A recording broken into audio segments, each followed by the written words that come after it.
Deus e o Diabo foi exibido pela primeira vez no dia 13 de março, numa sessão de manhã, no Cinema Vitória, se não me engano, na Cinelândia.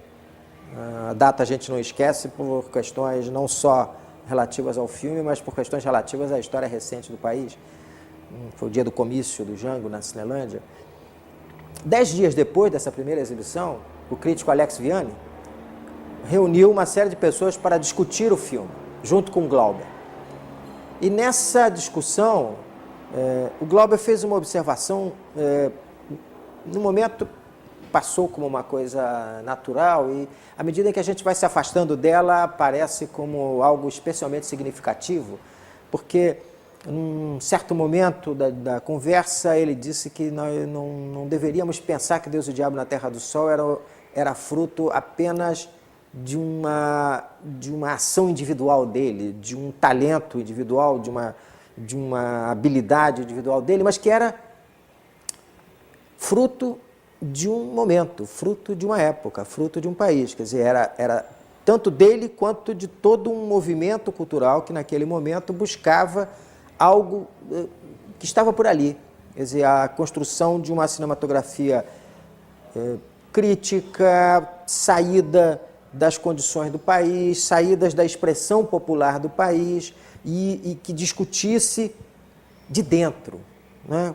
Não a gente de fora olhando e analisando uma questão à distância, mas de dentro, com todas as possíveis tensões, desequilíbrios, inseguranças, nervosismos resultantes de uma análise que seja feita de dentro do problema que se está vivendo, né? Quer dizer, essa questão de que o filme é tanto um produto do seu realizador quanto de sua época, explica a surpresa agradável e a adesão entusiasmada diante de Deus e o Diabo na Terra do Sol. Ele era tanto uma expressão pessoal, particular, do realizador, quanto alguma coisa que, de modo mais ou menos indefinido, impreciso, estava na cabeça de todo mundo, né?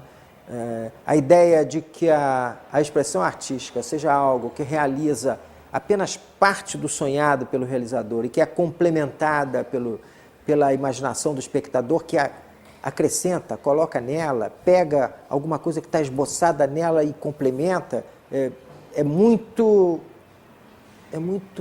adequada para a reação que Deus e o Diabo na Terra do Sol provocou quando foi lançado. Eu me lembro, em particular, de uma observação feita pelo Fernando Birri, diretor, cineasta argentino, que esteve presente nas primeiras sessões feitas fora do Brasil do filme do Glauber e esteve em Cannes no momento em que foram apresentados Deus e o Diabo na Terra do Sol e Vidas Secas. E que tem uma frase que diz mais ou menos que os dois filmes começaram a ser discutidos e houve um princípio de polêmica, de divisão entre as pessoas que preferiam um ao outro. E ele dizia que, na verdade, Vidas Secas, para ele, era tudo que ele gostaria de ter feito. Quer dizer, toda a geração dele, dizia, ele trabalhou para fazer Vidas Secas. E Deus e o Diabo era tudo que se tinha que fazer a partir de Vidas Secas. Quer dizer, era o que a gente não tinha sonhado ainda e que começava a fazer ali. O fato de que a gente tenha, no mesmo ano, no mesmo país, numa mesma cinematografia, produzido Vidas Secas, Deus e o Diabo na Terra do Sol e Os Fuzis, que são 3 filmes que se passam no mesmo espaço dramático, feitos quase ao mesmo tempo, alguns deles passando pelos mesmos cenários, entende?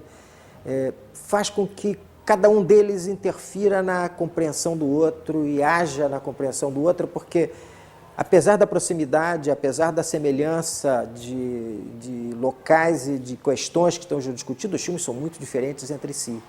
São 3 aproximações muito pessoais de uma mesma realidade. E isso enriquece muito esses 3 filmes entre si. E a observação feita pelo Birri de que o Deus e o Diabo era alguma coisa que realizou o que eles não tinham ainda começado a sonhar. Quer dizer, que realizou um filme que eles ainda não tinham na cabeça. Quer dizer, que, de um certo modo, desorganizou uma procura disciplinada, explodindo na tela alguma coisa que não tinha sido ainda prevista. É bem um resumo do sentimento que, me parece, as pessoas tiveram quando surgiu Deus e o Diabo na Terra do Sol. Ou seja, apareceu algo que nós não tínhamos sonhado, mas uma vez aparecido na tela, se mostrou como um complemento natural da busca cinematográfica daquele momento. O filme provocou um impacto muito grande, um impacto muito positivo em todos. Claro, o filme propunha uma forma de relação com o cinema diferente, uma forma de visão crítica diferente, e discutia muito ele mesmo se propondo como uma forma, um relacionamento crítico entre o cinema e a realidade do cinema com o espectador.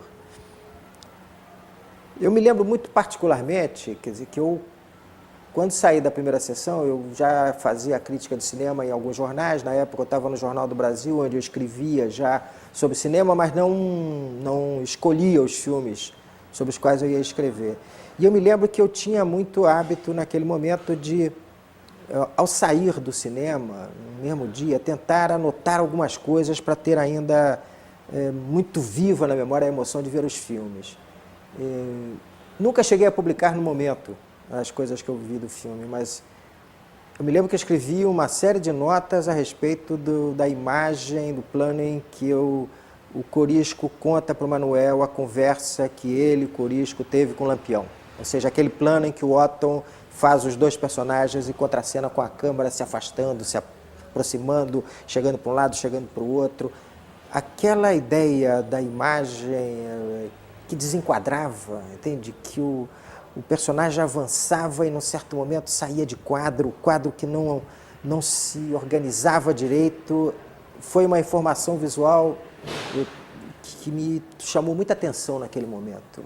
Não sei dizer exatamente porquê, mas isso me chamou muita atenção. E eu me lembro disso agora porque não foi exatamente o que chamou a atenção, ao que eu me lembre, da maior parte dos textos que foram publicados naquele momento. E que foram textos muito longos e muito surpresos com o filme e surpresos de maneira entusiasmada. Quer dizer, os textos que saíram publicados sobre Deus e o Diabo no momento em que ele chegou aos cinemas foram todos textos muito favoráveis, ao contrário do que viria a ocorrer mais adiante quando Glauber lançou o Terra em Transe, né? No Terra em Transe houve um debate, um enfrentamento, mas no Deus e o Diabo não, foi uma surpresa entusiasmada que recebeu o filme. E se discutia muito o personagem do Antônio das Mortes, se discutia muito a forma de narração que vinha conduzida pela voz do cantador, pela música cantada pelo Sérgio Ricardo. Quer dizer, existia uma novidade narrativa muito viva, muito cativante, muito envolvente para as pessoas naquele momento, e foi, ao que eu me lembro, o que mais se discutiu, o que mais se falou. Quer dizer, claro que mistura um pouco aqui, quando eu digo isso, o que se escreveu e o que ficou na minha memória. Havia uma forma de compor o filme que pegava alguma coisa do neorrealismo, que pegava alguma coisa do cinema do Eisenstein. Naquele momento, essas duas possibilidades pareciam impossíveis de serem conciliadas. Quer dizer, ou bem se fazia cinema à maneira do neorrealismo, ou bem se fazia cinema à maneira do Eisenstein. Ou se montava, ou se faziam planos longos, respeitando a realidade diante da câmera, né? E essa maneira de filmar, que usava a luz natural, que era, de um certo modo, no primeira instância da imagem, muito documental, e logo com muita montagem dentro, né? Que era muito documental na luz, num gesto que não era conhecido, numa forma de composição de personagens que vinha de uma relação direta com a realidade, pegando as coisas. Quer dizer, essa maneira era uma novidade para a gente. E essa novidade, me parece que naquele instante foi um desafio estimulante para a crítica, no sentido de que ela colocava alguns problemas, algumas questões, algumas formas de narração com as quais a gente não tinha tido contato. Era uma proposta dramática cinematográfica nova, e isso eu acho que estimulou muito a relação dos críticos de cinema com o filme. Era um desafio para o espectador, um desafio para o realizador e um desafio para o crítico. A própria forma de composição do filme era um estímulo a que o espectador tivesse com ela, com essa forma, com essa maneira de narrar, uma relação crítica. Ou seja, ele não simplesmente se comportava como um espectador passivo, mas era obrigado a dialogar com o filme, e era a todo momento questionado pelo filme. Isso me parece, no caso brasileiro e fora do Brasil, quando o filme chegou à Europa e chegou a outros pontos, estimulou muito uma relação crítica. Era um convite a que o espectador reagisse mais ou menos como realizador. Era como se o realizador que estivesse ali fosse ele por trás da câmera, como nós diante da tela, também um crítico de cinema, pegando alguma coisa da história do cinema e renovando essa alguma coisa com uma, como diria, com uma experiência viva, com alguma coisa que pertencesse às pessoas direta, com alguma coisa que ele pudesse transpor diretamente para o cinema e que não viesse do cinema, que viesse acrescentado ao cinema a partir de quê? A partir de um comportamento crítico de espectador diante dos filmes vistos.